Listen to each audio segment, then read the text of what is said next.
realize that I've been getting kind of lofty and philosophical and kind of stream of consciousness lately with my videos. So I thought it was about time to offer something a little more practical and very, very simple that you can use immediately if you're struggling with retroactive jealousy. So in today's very short video, I'm going to share 3 practical, very useful tips, very simple tips that you can use to start dealing with retroactive jealousy triggers. My name is Zachary Stockill from retroactivejealousy.com, and since 2013 I've been helping men and women from all over the world overcome retroactive jealousy, overcome obsessive jealousy, and often save their relationships. And if you'd like to work with me one-on-one, or you'd like more information about my work, please visit my website at retroactivejealousy.com. One of the reasons I sometimes shy away, at least in these free YouTube videos, I sometimes shy away from offering practical tips and tricks, or at least I'm more drawn to talk about the deeper topics, is because I'm wary of leaving any retroactive jealousy sufferer with the impression that all you need is the quick tip, the quick hack that'll immediately change your life. There's a lot of charlatans in this space, and a lot of people saying that, give me your money and I can heal you in 3 hours or something like that. I don't want to leave anyone with the impression that, immediately that'll solve your problem. I wish it did, but it doesn't. I really believe that you need to tackle the core underlying issues, perspectives, limiting beliefs. You need to really dig up a lot of the subconscious muck that you're probably carrying around with you and that is likely spurring on your retroactive jealousy. In essence, you need more than the quick tips to really beat this problem for good. That said, of course, all the practical tips, tricks, exercises can be enormously useful. There's loads of them in my online courses in particular. There's loads of this stuff. Of course, I really value this stuff. And that's why I wanted to share this video with you today, presenting 3 very practical tips that you can use the next time you encounter a retroactive jealousy trigger. The next time you have one of these retroactive jealousy attacks that feels like you can't really shake. The next time you're in a dark place with retroactive jealousy, you're succumbing to mental movies and intrusive thoughts, and the next time you really need some change very quickly.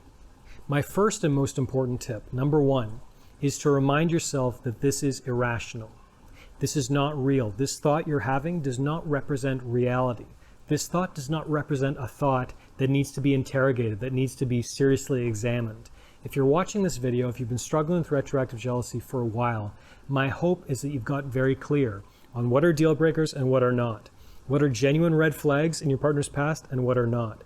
What is a genuine conflict in values and what is not. What is rational, and what is irrational. Hopefully you have this perspective by now. And if you do have this perspective and all of a sudden you have an attack or some intrusive thoughts pop up or you start having a mental movie of your partner's past, you can immediately remind yourself, this is not me, this is RJ. Or if you prefer, this is not me, this is OCD. If you're alone, you can even say it out loud. This is not me, this is RJ.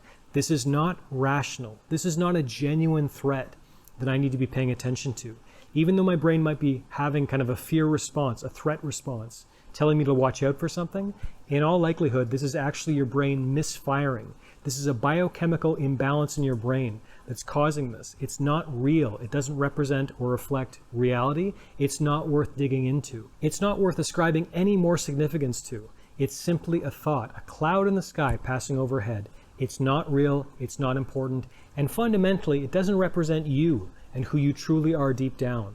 It's not worth it. It's not me, it's RJ. My second tip is to change your physical state somehow. What am I talking about? I'll let you know. So frequently when someone's struggling with retroactive jealousy, they've built up a pattern in their body and in their brain. So there are similar patterns of behavior that happens to their body every time they get a mental movie or an intrusive thought. And changing the brain-body pattern, changing up this ingrained pattern that you've developed over the past several weeks or months or even years can be extremely useful in kind of diffusing the thought a little bit, taking away some of its power. So the classic example that I always use is back in the day, many years ago, when I was struggling with retroactive jealousy, my typical bodily response would be tension in my shoulders and a kind of a tightness in my face. It was almost like my face, the skin of my face was becoming constricted or something, like a drum skin, like getting very, very tight. And this would happen over and over and over again. Every time I'd get a mental movie about my then girlfriend's past, or every time I get an intrusive thought about her past. And it took me a while before I realized that this was happening pretty consistently. I started paying attention to my body. I started practicing observation, as I talk about all the time. I started practicing observation. I realized that my body was reacting the same way every time I had one of these, intrusive thoughts or mental movies. So what I started doing was deliberately changing my bodily response. For me, this involved shaking my shoulders a little bit and kind of stretching out my face, getting to feel normal again. And also, crucially, taking a very deep breath in through my nose and out through my mouth. A very deep breath. When I say a very deep breath, I mean the bottom of your tummy should kind of rise a little bit. You should feel the very bottom of your lungs filling up. That's when you know you're breathing very deeply. And what this does, when you combine changing your physical state, just doing something to kind of change your physical state, even if it's very subtle, and taking a very deep breath, is immediately it calms the body down a little bit. It tells the body on a deep level, particularly the deep breath, everything's okay here. There's no real threat. There's no real thing to be concerned about or worried about. This is irrational. It's all good. And you're actually telling your body this on a very primal, deep level. There's a reason people tell you all the time, just take 3 deep breaths. Take a few deep breaths, before you proceed when you're having a stressful time. It's because it's helpful. It works. It tells your body at a deep level that there's no real fear. You have nothing to worry about. Everything's cool. Getting more oxygen into your bloodstream actually helps to calm you on a deep level. So try this out. Change your physical state somehow, even if it's very subtle, when you're having one of these intrusive thoughts, when you're having a mental movie, and take a very deep breath. Even like 3 is better if you can take 3 very deep breaths. One of the reasons that I love this in particular, this tip, is because there's no intellectualizing here. You don't have to meditate or observe or use your brain in any way whatsoever, really. This is more of a physical sort of just going through the motions thing. And by the way, going through the motions. You're probably not going to want to do this when you're having an intrusive thought, when you're having a mental movie.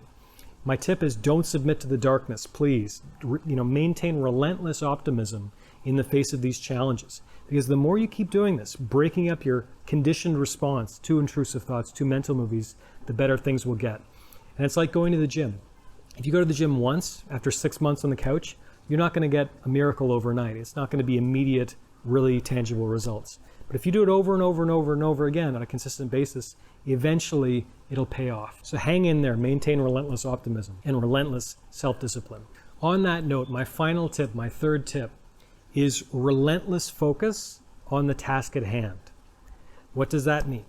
I mean, if you are in the middle of having a date with your, let's say your girlfriend, and you have one of these thoughts, you feel that response, do tips 1 and 2, and then immediately bring your focus back to the date, back to this gorgeous woman in front of you who you're having dinner with, or whatever the case may be. Relentless focus on the task at hand. Another example, let's say you're at work, you're trying to get some office work done, and you have one of these mental movies, and you think, oh no, it's back, and blah, blah, blah. You start, the narrative starts in your head. What if I never escape from this? What if I always feel this way? I hate thinking about this. I hate feeling like this, yada, yada, yada. Do tips 1 and 2, and then immediate, relentless focus on the task at hand. And when I use the word relentless, I mean it. Because initially, this might be difficult. Initially, okay, let's say you go back to your work for 1 or 2 minutes, bam, the intrusive thought comes back. Go through the tips, and then again, relentless focus on the task at hand. 2 minutes later, bam, another mental movie, breathing deeply, everything's cool, everything's fine, this is irrational, it's not me, it's RJ, etc., and then relentless focus on the task at hand. When you do this over time, eventually, if you stay incredibly disciplined with this process, eventually your brain will get bored of the retroactive jealousy, of the intrusive thought, of the mental movie. Eventually, it's going to take time, but if you're disciplined enough and you're really committed to this practice, you'll get there eventually. Eventually your brain gets bored because it's like, well, obviously this isn't a real threat. This is really nothing that I have to be fearful of. So I'm going to focus on other things. And obviously, this guy is going to focus on work or his girlfriend or whatever. He's not going to give me the time that I want to focus on this mental movie. It's like your brain's a bully in the schoolyard. Eventually, it gets bored of bothering you. So relentless focus on the task at hand. I use this word relentless advisedly. It really requires real determination, a real relentless spirit. Relentless focus on the task at hand, even if you don't feel like it. Keep returning to whatever you're supposed to be doing. Keep returning to your job, your date, whatever you're doing. Relentless focus. Thanks for watching. Thanks for following along. I really hope you guys find this useful. And if you do find this useful or you found this video useful in some way, please take a minute to let me know by clicking the like button below, making sure you're subscribed to my channel. And while you're at it, leave a comment telling me what you think.